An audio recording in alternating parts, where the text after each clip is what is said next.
Hello, chefs. This is Chef's PSA Podcast. I'm your host, André Natera. Today's episode is with guest chef Lorin Peters, the chef and founder of Cookie Rich. We have a great conversation. She's worked in some incredible restaurants, including the French Laundry and Abacus, and we talk all things from cookies to marketing to business strategy to a pumpkin story. I think you'll enjoy this conversation. Stay tuned.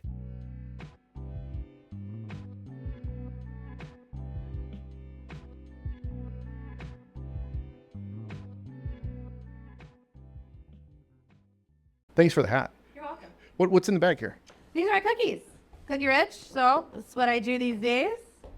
Obviously, you know. So these are my cookies. I wanted to do like a new take on cookies. So all the cookies out on the market are usually these big fat cookies. I have a huge sweet tooth, even though I've been a savory chef most of my career. Mm-hmm. So this was like my take on just something like just a couple bites. So satisfy your sweet tooth, but also kind of use my background. Looks like a macaroon.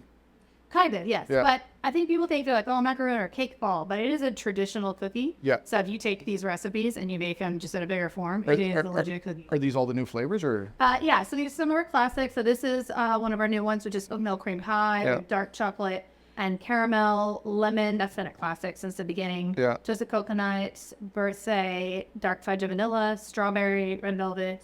I haven't had this. Why haven't I had the strawberry one? Can I eat it? Oh, yeah. This one, I think, is the newer. Yeah. And then Oreo, chocolate chip, and M&M super. So we have 12 flavors at all time. What's your favorite? Chocolate chip and dark fudge. I use that Cocoa Rouge in it, so it gives it like a really nice fudgy. Sounds fancy. Cocoa Rouge. Cocoa Rouge is what Thomas Keller uses to make those bouchons, those chocolate like brownies in bakery. And so I started researching, and then we just naturally use that cocoa powder at the restaurant. And so I just have loved it for years. So that's really good. I like dark chocolate. I'm not a huge milk chocolate fan. So obviously I know the product, but I could eat a 10 of these. Like I hate to say I have like the spirit of a fat kid. So like. So do I. That's why I had to make something smaller. Like I've turned into a fat kid. Like I'm like, oh, I'll just have one. I'll have one more. So I can't remember the last time you gave me a box, and I remember I was like, I'm just gonna have one, and then like the day goes on. I never told anyone I had any. I ate the whole box, and I'm like, oh, I mean, listen, they're actually only like 120 calories a piece. Oh, that's it. I did some nutritional testing on it when I first launched the company because I was curious. I didn't know like FDA rules, what I had to get into in the future. So I tested them, and they're not that bad. Yeah. So I give these to my kids, and I don't like. I'm actually a pretty big health nut at home. Yeah. So I don't give my kids sugar. What do you mean you don't give them sugar? No, you understand. Like at my kids' school, I will go and I'll be like, hey, by the way, like my kids don't eat processed food, like don't give them any sweets, and they're like, don't you own a cookie company? I'm like, yeah, they get their sugar from me. Yeah. And then that's it. There's only like 9 grams of sugar in here. So again, life balance. So I love one of the things I really like about Cookie Rich is the branding. Yes. I love the black and white.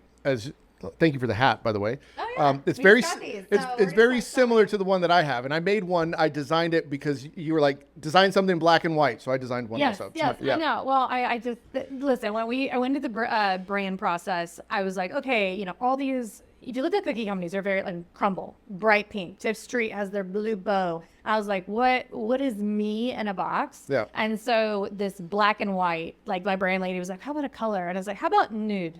Yeah. They're like, what's our like color? I was like, sure it is. So this nude is like the only color that we have, but it is. The colors in the cookies. Yeah, no, the colors in the cookies. And then the splatter is actually supposed to represent my savory like transition because I was a savory chef for 10 plus years before I started this. So in savory, it's like a dash of this, a splash of this, where in pastry it is such. And that's why I didn't become a pastry chef right out the gate. It's like, I liked the more just here, a little bit of this, a little bit of this. So this is kind of my savory seasoning. It reminds me of the iPhone box. Oh, yeah. Right? Yeah. That's cool. So do people save the box? Sometimes. Yeah. So I can't say it because I don't know legal-wise if I'm allowed to say it, but the same people who make our boxes make some really big jewelry designer boxes that everyone like knows and loves, and it's like nice and thick. And I wanted it to feel like a gift, and I want it to be substantial enough where if you gave it to a CEO, they're not just like getting a typical bakery box off of like A-Smart or the website, or some random website. So this has like this nice soft touch. It's thick. It is something you can keep, but also these cookies store for like 5 days in the fridge. You can freeze them for 6 months. So I wanted something hearty enough that. And what's the best way to eat them? How to get them? No, eat them. Oh, eat them. I like taking them if they're soft, like these. So we keep them cold. Yeah. Half my customers eat them straight out the fridge, so they kind of taste more like how you like these just came out the fridge. Yeah. So they taste more like raw cookie dough this way. Yeah. If you let them temper, like we'll wait at the end of this, I'll try one, and you can literally twist it like an Oreo, but it's nice and soft. And so I like to eat it like twist and take a half at a time. Yeah. That way you can get a little bit of filling. But a lot of people go like this, turn it sideways, and bite it. But I mean, some people try to do this, but it's a little bit of a much of a one biter. What's your most popular flavor? Birthday. Well, chocolate chip and dark fudge, and then birthday. So this one has a little bit of almond extract in it, sprinkles, vanilla sugar cookie, but people love them. And so I know you're a chef, so I want to talk about your culinary career a little bit before you transitioned into this. You started as a cook, and you worked under some great chefs, obviously, right? The legends of the game. But at what point did you pick up your love for pastry in your career? So I've always had a sweet tooth. My whole life, I loved ice cream and baking, but that was just a hobby. Mm-hmm. And then when my family cooked a lot, so my dad grilled out, we were very big into like copycatting some of our favorite dishes around town. So cooking was just in my family, but it was definitely just a hobby. So I went to college. I was nutritional science major. I was pre-med. Putting the nutrition science to use now. Totally thought I was going a different direction. Yeah. And the last 6 months of school, I really kind of reevaluated what I wanted to do. And so right after I graduated school, that's kind of when I went down the cooking path. So this whole time, I love savory. I was like, I'm a savory gal. I don't like measuring things. Mm-hmm. I like to go by flavor and touch and all this stuff. And I don't know. I just felt the savory vibe was just more my thing. However, I would still bake, and like I would make ice cream. And when I was at French Laundry, I lived with 3 guys. 2 of them were cooks. One of them was a cook at French Laundry. One was a sommelier there. Mm-hmm. And I would make ice cream from scratch. And they're like, you sure you don't want to be pastry? I was like, oh, no. I just like to eat sweets. I don't actually like to make them. So my old chef, Mark from Abacus in Dallas, one time had me help him scoop cookies, and it was for some crazy catering, like 1,000-person catering. And I'm sitting there, and I was like, "Fuck this!" I was like, "This sucks. This is why I'm not a pastry chef. Like, I get hand cramps like scooping this many cookies." So I think it's funny that story, like years later, he's like, "Oh, I'm making cookies, huh?" Yeah, full circle, right? Yeah. Full circle. So anyway, 10 years savory. I loved baking at home. I liked cooking in the kitchen. Right. But then kind of things happened and evolved, and it was pandemic hit. So I had worked my way into kind of a niche from working in professional kitchens. Then I became a private chef in New York. Then I kind of came into the media game where I was doing recipes and cooking videos for like brands and magazines. Yep. Then pandemic hit. No one was, paying anybody to do that anymore. Yeah. I was like, well, how do I kind of level up something that hasn't been leveled up in a while? And so cookies came to it. And the funny story is we were actually on vacation with my sister-in-law, or my whole husband's family.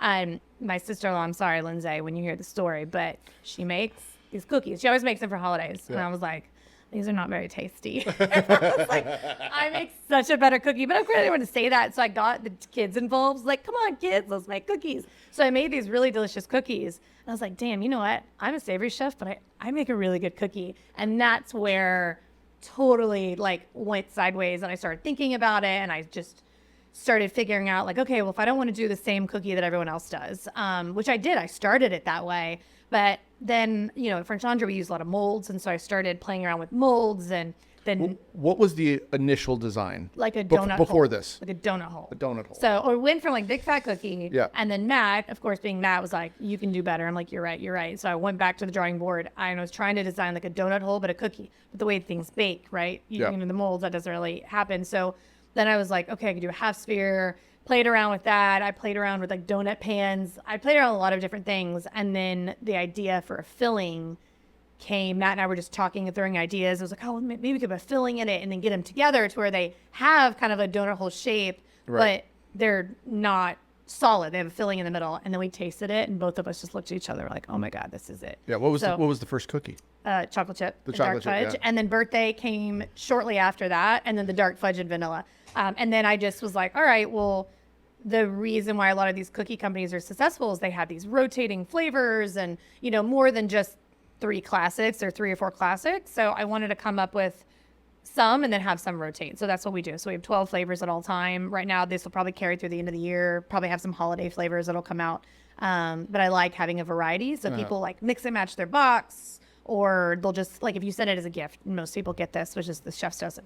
So I want to transition the conversation into starting your business. Yeah. So you went from like, you have this great idea. I have great ideas. Yeah. And sometimes they don't always work out. So how do you take this great idea, this cookie, and you say, okay, now let me scale it. Let me start a business. Let me start my own business, my first business.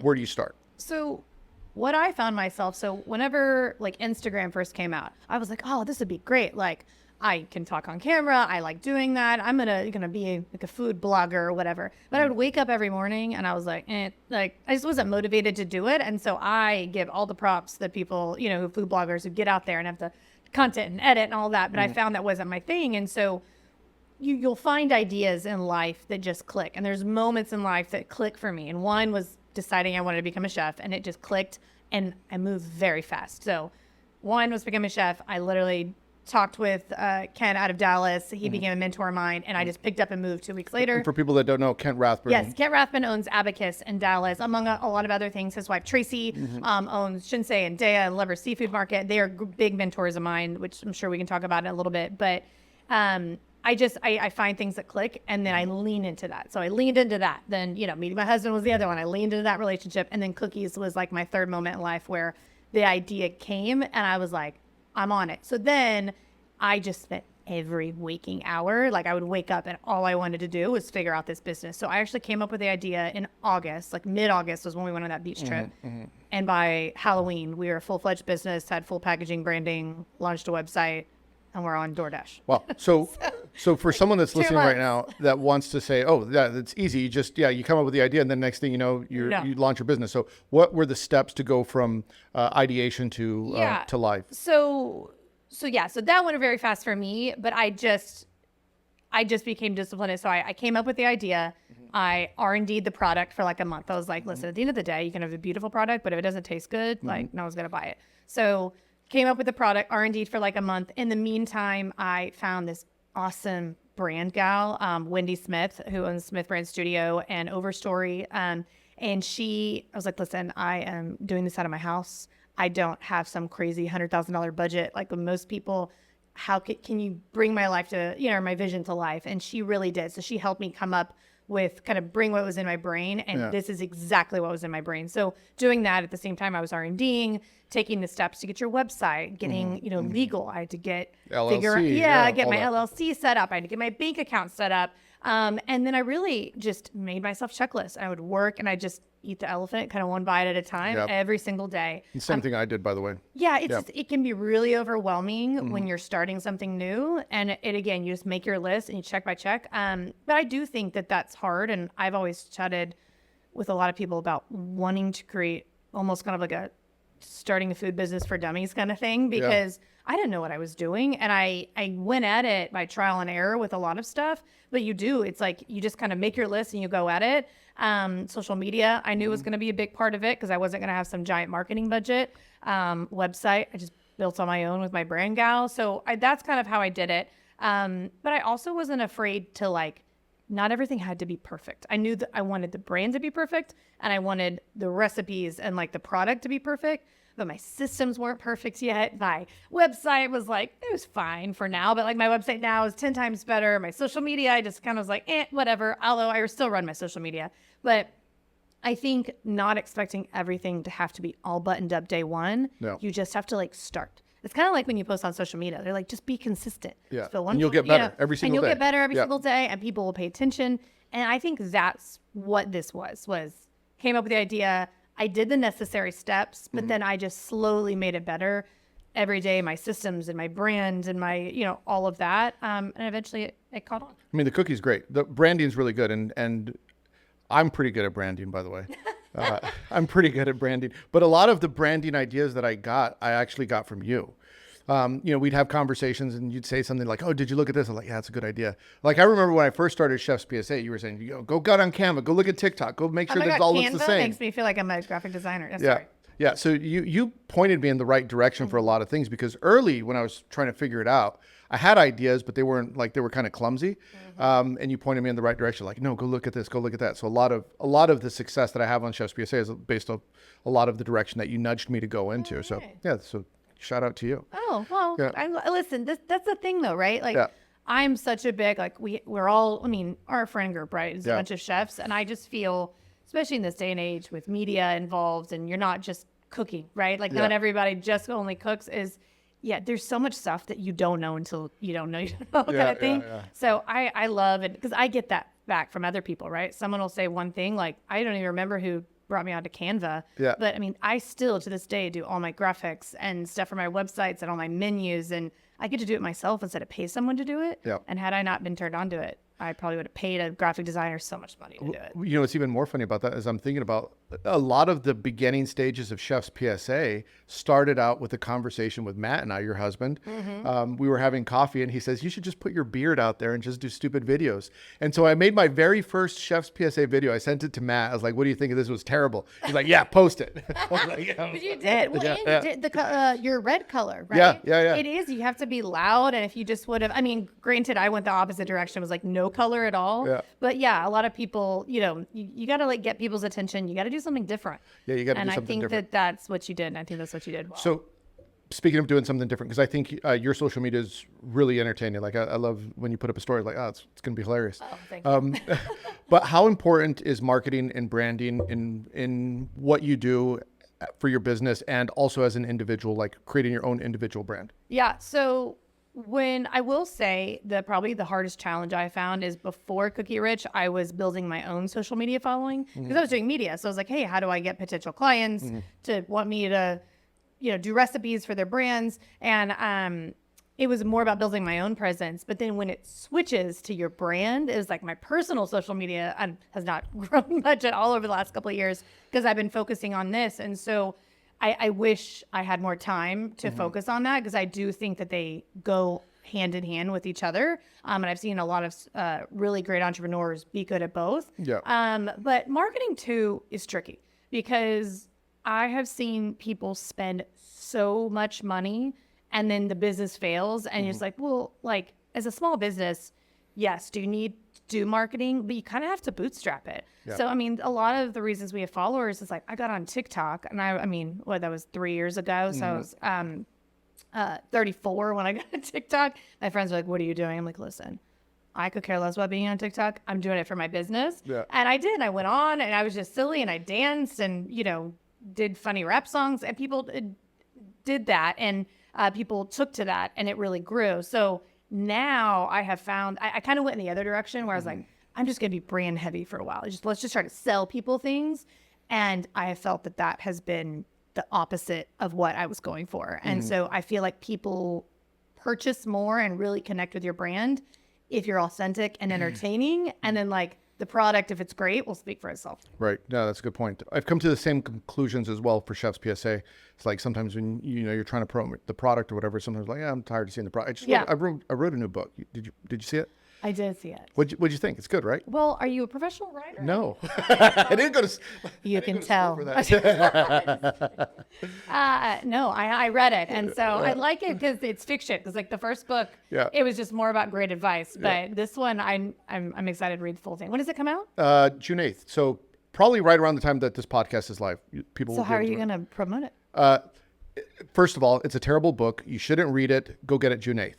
Like that's my promotion. Okay, like it's a terrible book. It's the worst book you're ever going to read. Get it June 8th. Yeah, you should do a TikTok. So, do you have TikTok? I do. Yeah. Oh, that's right. You have. You know what you did one time? You did this TikTok video, and I remember it was like really cool. You got the bag and you split it with the scissors. Oh, and then you tied it. And I remember watching that. I was like, that's a really cool technique because I'm a technique junkie in the kitchen. Like whenever I see something new, like flavors are flavors, trends change, whatever. But when I see something new, I'm like, that's a very efficient way to do that. I didn't realize people didn't know that trick. Yeah. And so I did it. So here's the thing. And I know PSA is on TikTok. Do you have a personal TikTok too? Or is it's kind of all? Yeah, it's all blending now. So one thing I found out, people go viral is because people start interacting with the post. So when you do something like that bag trick, which for those of you listening is, I took a piping bag and you fill it up and you take a bench scraper, you kind of press it down and you cut it kind of like bunny ears, you tie it. And so that way it doesn't come back up the piping bag. And that's just how I learned it. I learned at the French Laundry, so I just assumed everyone did it that way. Yeah. And then I did it, and people freaked out. I was like, what is that technique? I'm like, I don't know. That's just how I do my piping bags.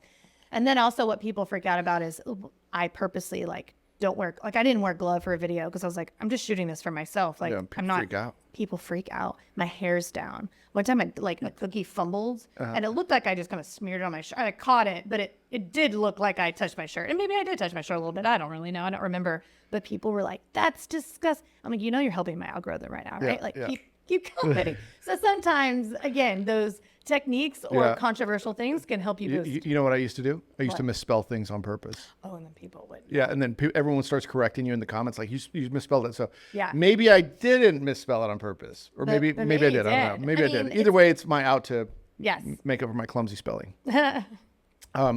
Speaking of, so, talking about the technique of the piping bag, you worked in a great restaurant, the French Laundry. And the French Laundry, I think, is really known for having some of the most impeccable technique in terms of chefs and people that come out of there. I think you could make the argument that Thomas Keller may have created the greatest legacy as an American chef. So many great chefs, your husband, Matt, people have gone and won the Bocuse d'Or, many other executive chefs. How much of an impact did working at the French Laundry have on you as a chef? Huge. It changed my life. And so when I first started cooking, again, I worked for Kent. But the difference with Kent was that him and his wife took me under their wing and they taught me everything I knew up to that point. Because I was a very young cook when I started French Laundry. So when I started there, I was very green. And honestly, I felt like it didn't belong at first because I was like, these guys who were because when you start at French Laundry, you start as a commis. And it doesn't matter if you're the Matt Peters of the world or if you're me, like you come in and you start as a commis. And the thing with French Laundry is you have to learn it their way. There's a million ways you could juice a bell pepper, but you do it their way because they're convinced that their way, and most of the time it is the right way, is just the most efficient. It's the most clean. It's the most, you have less waste. So you just kind of drink the Kool-Aid when you go, but some places, when you drink the Kool-Aid, you just learn so much. So it taught me how to move quick. It taught me to shut my mouth and work hard. It taught me the techniques I learned there are crazy. Some of the stuff, used to Brunoise pine nuts, and that's probably the least. Wait, did you say you used to Brunoise pine nuts? Yes. Did not crumble? No. You would actually get them, get them real cold, and then that makes it easier to dice them so they don't crumble. There's lots of techniques that what would you serve the Brunoise pine nuts for? They'd put it in a sauce. That's cool. And then, But I bet your fucking knife skills are badass. Yes. Yeah. Still to this day. I do. I don't, whenever I get out in front of my team at Cookie Rich, because they don't use knife, they're not savory chefs. And so I do think I cook a lot at home because I do love and I miss that part of it because I am good with my knife, even if I don't use it every day now. When you were there, so going to the French Laundry, obviously one of the greatest restaurants ever, what were the biggest things that you took away from that now apply to what you're doing in Cookie Rich?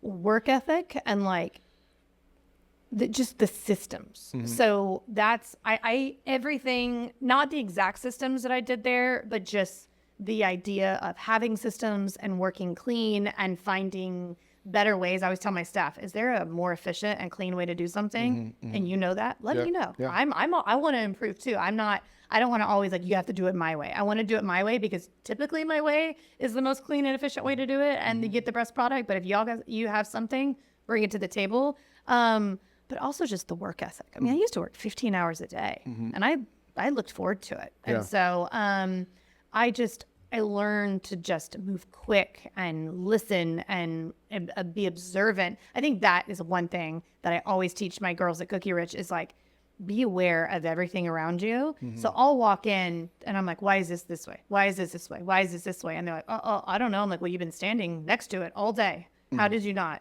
pay attention? And I think that's what they taught me because Thomas would come into the kitchen and you'd be prepping and all of a sudden he'd get out a toothbrush and he'd start, scrubbing the salamander and he's like, did you not notice that? And I was like, oh no, but you better bet every day I would look up and I'm like, I got dirty, and again, it was never in like a weird way. It was just always like, you can always look around you and find to just do better and more efficient. So I just think my work ethic is probably the biggest thing. One of the things that I believe as a chef, and I would practice this, is I would always look at it is what's the shortest path to get to the most efficient or delicious result? Like, how can we get there very efficient, very clean, very, very quick, but it still yields the best product? Yes. I also like the idea of the attention to detail, and I love the idea of rapid prototyping. This is something that I do, is like, just keep going and keep tweaking it until you get to the ideal state, but it's never there, right? It keeps moving forward. Yeah. The better you get, the more you learn, the more you see you can improve. Yeah. Anyway, where were we? What were we No, talking well, about? okay. So for instance, for my cookies, right? Yeah. I started these cookies. I hand rolled every single one of them. Like made them in batches. I hand rolled every one. I did the piping bag technique from the very beginning. So I would go and I'd like chill my fill and I would get efficient that way. But we eventually realized that like labor would get out of control if I forever would hand roll these cookies. Yeah. But I needed them to be precise. So I went and searched all over and I found a cookie machine that now pre-portions them. Yeah. And then I bake them in my molds. Anyways, but it's those ideas of just finding ways in your business that you can just make it better and faster. So now Cookie Rich, and by the way, people that don't know, you ship everywhere? Yeah. I ship nationwide, not worldwide, but nationwide, all states. So Hawaii even. And people haven't tried them. Like, honestly, they're the best cookies. I mean, like, who you're competing with? Tiff Streets? I don't know. Yeah, I mean, the tiffs and the crumbles are usually like not as good. I mean, Just kidding. I like my cookies. Yes. No, I love my cookies. I mean, the thing is I like a barely baked center of a cookie. Yeah. So I don't like thin and crispy. And Well, so these are meant to. What is your favorite cookie that's not Cookie Rich? Like, what's your gas station cookie? Oh, gosh. Or like your grocery store cookie? Teddy V's is a great one here in Austin. It's like, I think it's, no, I don't think it's a half-pound cookie. I don't know. It's, I'll send one. I'll send some to you. And she sells them in Central Market, but then she also has them like around coffee shops. But she does a lot of pop-ups, and they're just this giant fat cookie with a million chocolate chips in them. But I don't eat them enough, and that's why I created this. Just because of like, I don't eat those big fat cookies enough. Because if I do, I have just crazy stomach ache afterwards. Because they're like 1,000 calories in one bite. And yours are what, 100 you said? Like 130 or something. But I don't do it to be healthy. I just do it because, like Matt, my husband, does not have a sweet tooth. He will never eat sweets. But then I'll catch him eating these because he's like, well, I mean, it doesn't like fill me up. It's just kind of gives you something sweet and you move on. So, but yeah, I would say probably those. But I also like ice cream. What kind of ice cream? I don't eat a lot of cookies other than my own. Yeah. Besame is great. Do you remember, I don't even know if it still exists, Carvel had those ice cream cakes. Do you remember that? Who? Carvel? They were like famous for their ice cream cakes. What? No, you're going to have to send me this. I have no idea what you're talking they would make about. ice cream cakes, Carvel ice cream. You don't know what I'm talking about? No. It was the best, like, you need ice cream cookies. I did do that. You did? I did that for a while. Yeah. But then at our location, it's a food trailer, and the freezer space just got crazy in the summer, and so we just kind of pared it down. And we don't do it anymore. But Amy's ice cream is what I grew up on. Yeah. I talk about ice cream cakes. I got an ice cream cake every year for my birthday. Yeah. I gotta still do just out of nostalgia. But but again, I now am surrounded by sweets, so I don't eat them as much anymore. So for someone that's listening right now and is looking to become an entrepreneur, maybe they're not doing cookies, but maybe they're doing something else. What are some things that you look back on and say, I wish I had known this? I wish I had learned more about business because it's a lot of trial and error. And I mean, some things took me 6 months to learn. Some of them I'm still learning and figuring out better ways to do it. So I think understanding the model of if you're going to raise money, and I think a lot of people raise money and they don't need to raise money. I think people underestimate the value of just bootstrapping it because same thing like when we talk about marketing, it's like if you set a marketing budget right at the gate, it takes a lot of money to do that. There's a lot of ways you can do it on your own. Right. It may not be catapult your, but it's not, that's just because you pay for it doesn't mean it's guaranteed anyways, right? So I think learning about marketing, learning about ads, learning about just basic business structure and how to break down labor costs. I mean, you'd be surprised how many chefs don't know like what percent labor should be at and what food costs should be. And, and so there are things like I purposely pay a certain price for these packaging, but then I cut down in other ways where I can to make that experience still be there. So again, a lot of it I learned on the job, this company specifically. So if I would go back and do it again and I'd have time, I'd maybe like start some business courses alongside, again, basic accounting, doing stuff that just, I was a science major, so I never really focused on business. And then I went straight into kitchens, and you certainly don't learn business there. So that's what I would say is like start with that and then move forward. So when did we start again? I know we were talking about the pandemic, but when was Cookie Rich zero? Like, this is the start date. Zero was like August 18th of 2020, and I launched on Halloween. So now we're like 4 years, give or take, right? Almost. And in 4 years, you've gotten to this point. If you had to start all over again from zero, different company. So now you're doing, Carvel ice cream cakes. Yes. If you had to start from zero, how long do you think everything that you've learned now as an entrepreneur, how long do you think it would take you to get to the point you are now?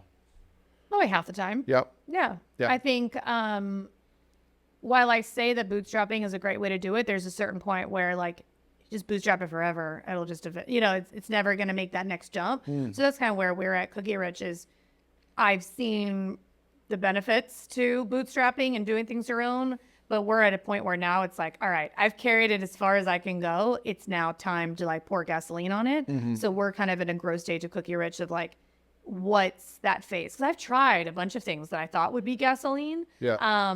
They ended up not working out, but I wouldn't have known that had I not gone through the process. And perishable shipping, for instance, is a huge hurdle that I'm trying to learn and get over now. So we're talking with lots of people of like, what's the next wave in perishable shipping, and how do we get that to people for low cost?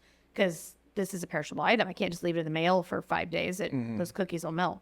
So, but yeah, so I think knowing the things that I know now, probably half the time, but depending on the product, you never. What would be the ultimate success for Cookie Rich? Like what is the thing that you're chasing that you say, okay, when we hit this, we've made it? Oof. I mean, I have, so at the very start, I have one investor and one partner, and he's great. He's been a mentor of mine too. And he was like, what is the point? Like I was doing this out of my house.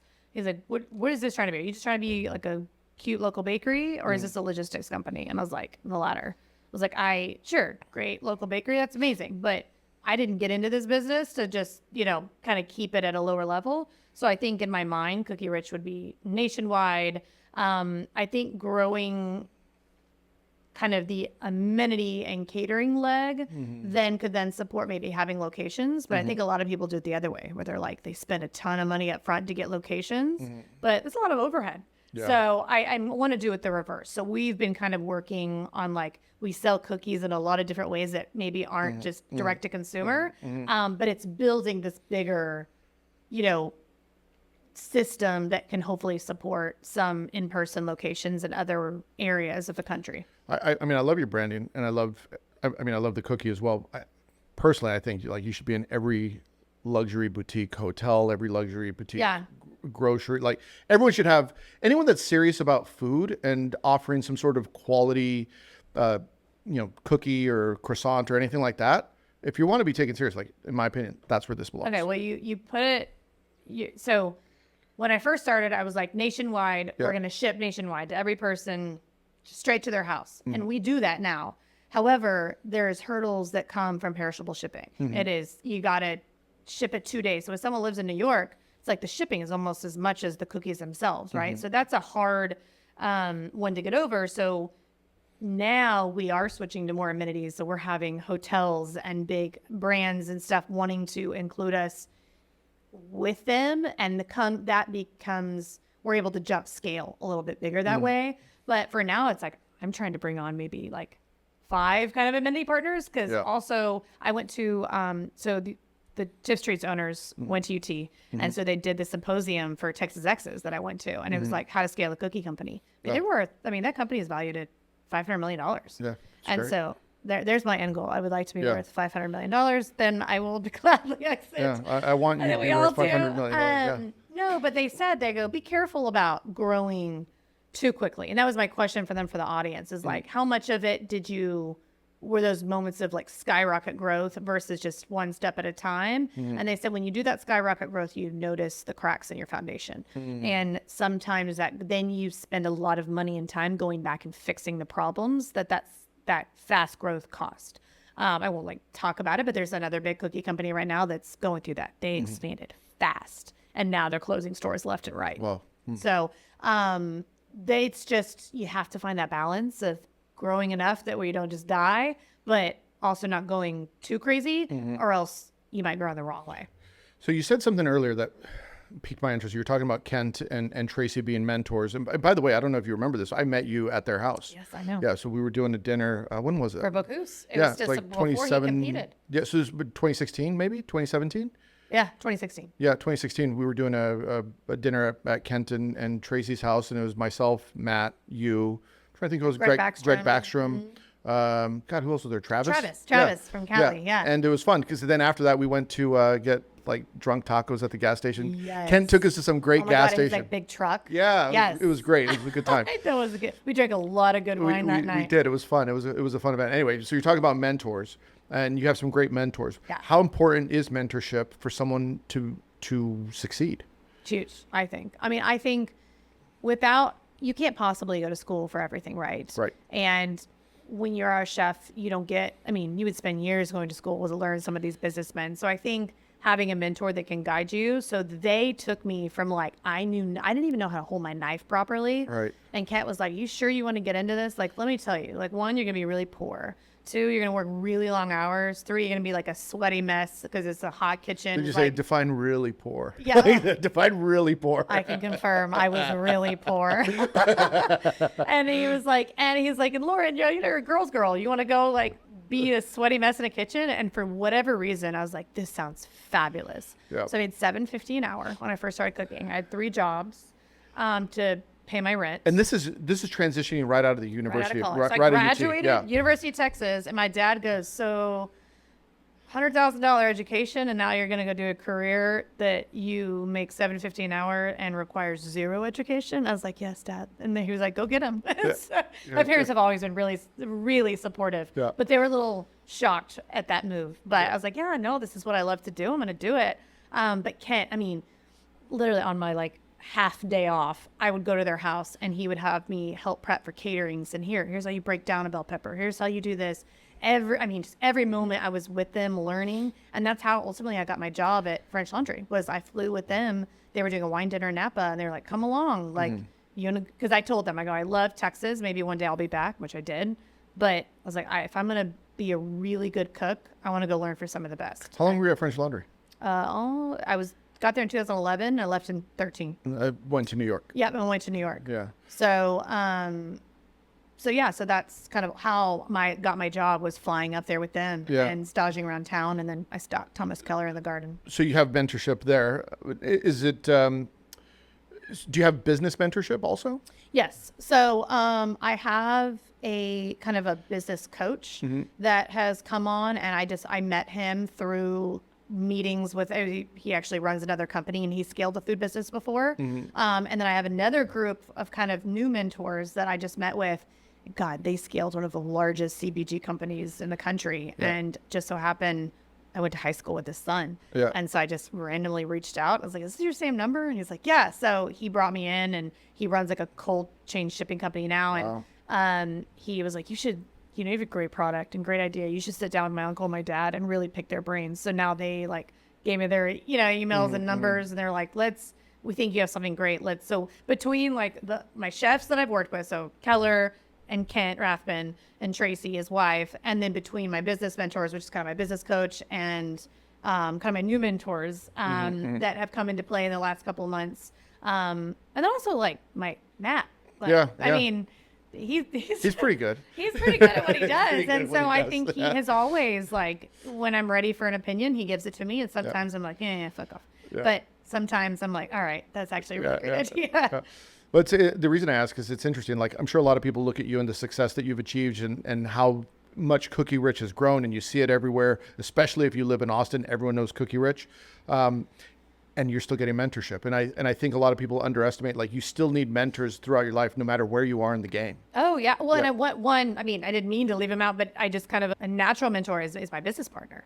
I mean, he's actually an architect in town, and that was his business. And so this is his first food business that he's invested in. But we sit down every single week and we go over financials, and he goes over, like, teaches me kind of how to judge the financials and look at it. And, so I think that's been huge. It's just, he's kind of been my business side of like my financial side. And ultimately, like without him kind of guiding and putting in money when it's needed, I mean, Cookie Rich wouldn't be where it is. So I'm gonna switch subjects a little bit. Yeah. Chef's PSA, the podcast, everything that I do on social media is really designed. I mean, sometimes there's jokes and people get offended. I like it. I know. It's I like those posts. The jokes. People need to lighten up. I mean, sometimes I'm just bored and I want to put up something funny. Anyway, but the real purpose of Chef's PSA is to help people that don't have access to mentorship. Yeah. So I want you to put on your chef's hat just for a minute. Okay. And this is like Lorin's best advice for young chefs coming into the kitchen. You're right out of culinary school or it's your first job. What is something that you think every green cook needs to know before they step into their first kitchen? They're right out of culinary school, so they already have knife skills. They already had the basics. Yeah. I think is starting at the bottom and working their way up. I think a lot of people rush to get from 0 to 60. I think it takes starting out as, just as a prep cook or as dishwasher and really observing and learning and having those mentorships from other cooks around you instead of just like, it baffles me when someone gets out of culinary school and like is a sous chef out the gate. Like that you haven't cooked for very long, and it's not about your skill. You can have great skills, but there's so much that goes. So I think to me, don't be such a rush, especially if you're coming out of culinary school at a young age. Like, I mean, I didn't. There's plenty of time. I didn't start my business till mid-30s. Like Matt's opening his first place at 40. Thomas Keller opened, at 40. Like there's such a rush, and so I would say, slow down and learn and like absorb as much as possible. Practice your skills. Obviously, you're gonna go nowhere if you suck. Like practice it, but don't be afraid to just, I mean, I lived in some, shitty apartments and, guest rooms of people so that I could take the job that I wanted and then maybe didn't pay as much, but that's where I learned the most. So now if you wanted to accelerate your career, so someone is good, you recognize that they have the potential in them and that they could really go places, but they just need someone to steer them in the right direction. Yeah. What advice would you give them to accelerate their career? Get involved. So there's so many ways now to reach out to other chefs. There's Instagram, there's all the social medias, there's LinkedIn where you can go. I also think that. And can I stop you just right there? Yeah. Sorry. So for a lot of people that DM, because I get a ton of DMs. I mean, I probably get like 50 to 100 DMs a day, and I try to respond to all of them that are questions. I don't respond to them that are like just hearts or whatever. But I think LinkedIn is underrated because no one DMs on LinkedIn. So you can't get a hold of someone. Like someone's DMing me for a week on Instagram and I don't see it, but they DM me once on LinkedIn. I see it right away. So anyway, I think LinkedIn is very underrated to get a hold of someone. Anyway, yes. I didn't mean to. So with that, it's, how like realtors, their big thing is like they're low the totem pole. It's like door knocking. Don't be afraid to show up where the chefs are. I mean, how did you get involved with Mentor? Yeah, I don't know. You just started showing up. Hey, what are you doing? I want to be involved. I think you were at the Omni, Martin Greek, right? Yeah. And you hosted a dinner. Yeah. And then you just started showing up. And now you know all those chefs in that circle. Yeah. It's kind of like a Matt Sterling. He just DM'd Matt, was like, you want to grab a beer? And they just started cooking together. And then now he travels with Matt all over, and ultimately they cook together now. But that's, I've told you my story about how I got my job at the French Laundry, right? Yeah, you just did. Like, I did the garden. Maybe I know this story. Oh, okay. Yeah. So this is like my don't be afraid to just show up. Yeah. I went to the garden. Well, I was in there. I still did some other restaurants, but I was like, well, I'm not just gonna like. How do I meet Thomas? How do I like give my spiel to him about how I want to get a job? Because you can email and DM them all day long, and they get thousands of people, right? Right. So I went on that trip with my old boss, went and did some stages, and then I showed up in the garden, and I kind of stalked the gardener at the time. And I pretended like I hadn't stalked him, but I was like, oh, you're the gardener. Oh, yeah.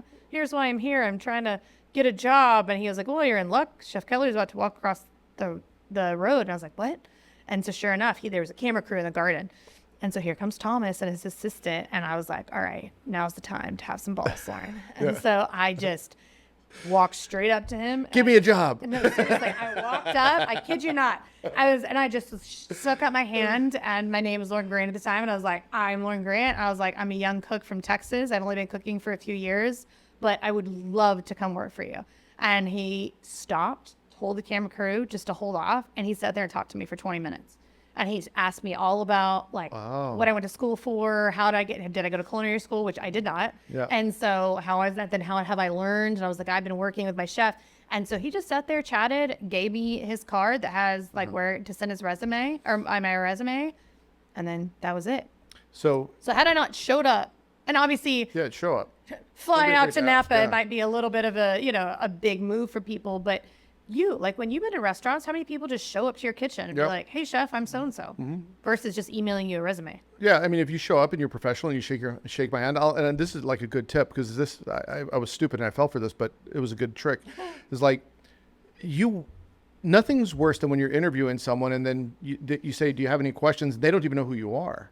Like you, wait a minute, you want to work for me, you want to work in my restaurant, but you don't know who I am. And I know it's like an ego flex, but it's like, do some research. Like everyone loves their ego getting struck. Everybody. Like no one wants to feel like, wait, there's plenty of other people that want to hire, that want to work here who know me and want to work, and you don't even know who I am. Well, there's a reason why people want to work for you, right? And I think it's because they've known your past. Yeah. Yeah. But I think just being respectful during the interview, show up, shake hands, be presentable. Don't be weird. Right, that's another one. I mean, I could get into weird stories, but I won't because maybe they're listening. No, I love weird stories. No, I'm not. Can you tell one? Well, here's a weird question. Okay. Because you were talking about the garden. Matt told me to ask you something about a pumpkin. Oh my God. Yeah. So there's a story. So Matt. Okay. So for those listening, my husband is Chef Matt Peters. He's one of Thomas Keller's proteges. He worked for Thomas for 8 years. He then went and competed in Bocuse d'Or, ultimately won it. If you talk to him, he's one of the most humble guys. So I'm like his cheerleader from the sideline on all of that. But he was my sous chef long before we ever went on a date. And I hated the guy for like 8 months. Like came in, he was very stern. He never partied with that. Like he never went and got beers with people after their shift. So he was like always a mystery. And then he would just yell at people. Yeah. But we all respected him because he was one of the best chefs in the kitchen. So we're like, all right, he can yell because we respect him and it's fine. But it was like my first week. And they bring in from the garden this like Most de Provence pumpkin, which is ginormous. I mean, I'm a small girl. Like if you're not watching this, I'm like 5'3". I think I was like 100 pounds at the time. Yeah. And I got this giant pumpkin that was like the size of myself. And they gave me some hacksaw. They're like, juice this pumpkin. It's like, what? Like juice it. I mean, and at that point I hadn't learned all the procedures of like, this is the French Laundry way of how you do things. I'm like, all right, here's me and this pumpkin. So it's at 5:30 in the morning and I just go at it. I'm juicing the pumpkin. However, Matt walks in and like barrels around the corner and is like, what the fuck are you doing? And I was like, oh, yes, chef. Like, I just juiced this pumpkin. It is everywhere, Andre. Like there's ceiling that has exploded on the ceiling. It was all over the back kitchen. And he's like, why are you hiding back there? I was like, I'm not hiding. This is where you gave me the pumpkin. I physically couldn't lift it to any other prep table. So I stayed here in the back. So he started yelling at me and was like, what the fuck? Like, why are you doing it this way? This is the biggest hot mess I've ever seen. And then he's like, why he's talking to me, realizes there's pumpkin on my face that had like splattered back while I was choosing the thing. And he says it took everything inside him not to just laugh at me. But he's like, I had to keep my composure to like have that intense moment with you. And he's like, look at you. It's on your fucking face. And I was just like, oh, you're a chef. And so then I just like spent an hour cleaning up this pumpkin. Story goes, I juiced the pumpkin. Yeah. It was just getting there was the most non-French Laundry way anyone could have ever juiced a pumpkin. Well, what's the French Laundry way to juice a pumpkin? I'm very curious. There was a way of like you had your deli tray and then you had your pans and you had to like juice it a certain way with your strainer and this and like, I probably tried to attack the pumpkin. I should have broken it down into smaller pieces and then start taking off. I probably just was like, just going at it. So that's a funny story. He tried to like do it as a toast for our wedding. And I was like, he changed his mind. I was like, thank God. If I ever figure out, and I'm pretty close, pretty soon I will have animated videos for Chef's PSA. Like I'm very close with my AI skills where I'm going to turn this into an animated cartoon. I knew that. Of you juicing the pumpkin at the French Laundry. Listen, I could tell you my whole story. We could write another fiction book if you want. I have such a list. Well, we'll make it anonymous. I can tell like my real funny stories that I don't really want to talk about. Yeah. So. That's too funny. That's too funny. Anyways, that's my pumpkin story. Okay, so last question, two-parter. Okay. Chef's PSA. If you have a billboard out there, and it's something in that people need to stop doing? Chef's PSA, stop doing this, or Chef's PSA, start doing this, or both? What are they? Stop being so sensitive. I feel I'm a very compassionate boss, and I feel like my girls are probably not very sensitive, but I feel like, I don't know, I just feel like a lot of people are just really sensitive in life, specifically cooks these days. Yeah. Like, I feel like if I was that sensitive be open to jokes. A long time ago, I probably would have just gotten fired at the kitchen because you couldn't handle it.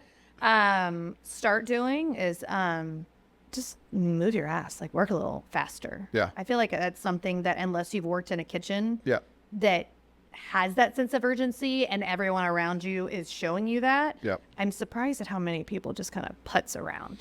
And I feel like that if someone works, like comes in interviews with me and they are not running around like an idiot, there's you can be too sense of urgency and it look like an idiot, but like you just put your head down and you work hard and you go fast. I'm that impresses me. Probably the most is just not putzing around. I've worked with a lot of chefs, and usually when I work with someone who's come from French Laundry or Thomas Keller's group, you can usually spot them because they work very efficient, like and fast. Like they have there's a certain pace that they have that is different from other chefs that I've worked with, and I can't really put my finger on it, but it was drilled into us though. We had sense of urgency under every clock in the kitchen, and I mean they would time you, and they would let you know if you weren't doing things fast. Like I used to be able to time myself. We do like shuck 22 dozen oysters in an hour. Shuck and trim. 22 dozen. Yeah, but then not just shucking. Yeah, trim the. But then you had to trim them. Like I mean, because at French Laundry you don't use the whole oyster. You get the oysters and pearls. Very important dish. Exactly. So, but we would. But that's like I still remember that. However many years later, because it was just drilled into me of like I would time myself to get faster every single day. Well. How do you approach work-life balance, especially not just with Cookie Rich, but how did you also approach it as a chef? Honestly, I think understanding that, kind of like what we said earlier about the eating the elephant one bite at a time, I think is important because people ask me a lot because I'm a mom of 2 kids. I'm married to a chef. They're like, "Are you guys both idiots for both being entrepreneurs?" Like, I mean, I get asked that question a lot now that that's open. They're like, "Why are you both entrepreneurs? Like, why didn't one of you go be having a corporate job?" And I was like, because we love what we do and like we're here to support each other. So I don't do it all. I don't, I see my kids. We do, I think, a great job at just keeping it. Do I get as much downtime or relaxation time or personal time? Maybe not, but I like to think of it as a phase in life, honestly. Right now is growth. Like I'm growing my kids, I'm growing our businesses. And as long as we know, like, our house might be totally upside down half the time, but I'd rather leave it like that so that when I am with my kids, I'm like spending quality, making them good humans and, just having good quality time. Like we'll go peace out and go up to the restaurant just to go see daddy for dinner and we'll just go pick up some food versus cooking at home. And then I'll come home and I'll crash. I'm not a late night. Like I don't come home and like work, then like put my kids down and keep working. I use that time just to chill. How do you handle burnout? I mean, and where do you fall on burnout? But that's where I think that's how I don't burn out. Is that I know I can always do more. Like sometimes I like think to myself, I'm like, gosh, like maybe if I would just like put my kids down and work for like 2 hours a night on, my marketing plan or answering emails or, doing some of the stuff that I didn't get done during the day that day. But I give myself a hard stop. And I say, when I get home, that if there's something really important, I'll be like, all right, kids, let's throw on a movie. I got to get this out. But I spend time with my kids. I put them down. And then I chill. And then I'm not like an all-nighter kind of person. Because I think that's... Yeah, you ended the party early the other day. I'm like the Energizer Bunny. If you can't tell, I'm very high energy. I talk fast. And I go. And then I crash. That is just like a constant, like, you meet him. He's a pretty chill guy. Yeah. But he could go 24/7. And he never burns out. Me, I go really hard. And then I crash. I just allow myself to crash every day, a little bit every day. And then I get up and I do it all over again. But that's not in a bad way. Like I'm not one of those people who like drink 5 cups of coffee a day or drink energy drinks or do anything to keep like, I just do what I can. You have that natural high. Yeah. I just want to just do what I can and know that like if I'm always trying to achieve more, like I will burn out. So I let life happen and I'll get there. It may take me maybe a couple more years to grow the business versus working 24/7 on it for a couple of years, but I'm okay with that because I enjoy my life. hang with my friends, see my kids. There you go. Yeah. Lorin, this was fun. Where can people find you? Where can people follow you? Where can people All right, Get Cookie Rich is pretty much everything. GetCookieRich.com, Get Cookie Rich on Instagram. Yeah, you can order online. You can do local delivery. You can come pick up, see us at our in-person location in Terrytown, or you can ship nationwide. Awesome. Well, it was great to see you. I know. Good to see you too. Thanks for having me on. Well, I hope you enjoyed that interview with Lorin Peters. If you want to go find out more about what she's doing, go to Get Cookie Rich. You can follow her on Instagram. Go get her cookies. They're amazing. But also, if you want to support this show, make sure you leave 5 stars, nothing less than 5 stars. If you're watching on YouTube, hit the like and subscribe button. If you want to support what we're doing at Chef's PSA, go to chefspsa.com. You get all the books and all the merch, including the new one that is now out, Bad Cooks Everywhere. You can get it on Amazon, as well as premium members to my Substack are able to download that ebook. If you want to get this camo hat, I'm not even sure if you can see it. Might be invisible. Go to chefspsa.com. You get everything, books, merch, everything you ever wanted. Well, maybe not everything, but anyway, you know what to do. Hit the porno music. No, it's André in the kitchen, mixing, dropping chef knowledge, no fiction, stirring up the beats, heating up the session. Listen close, classes in session.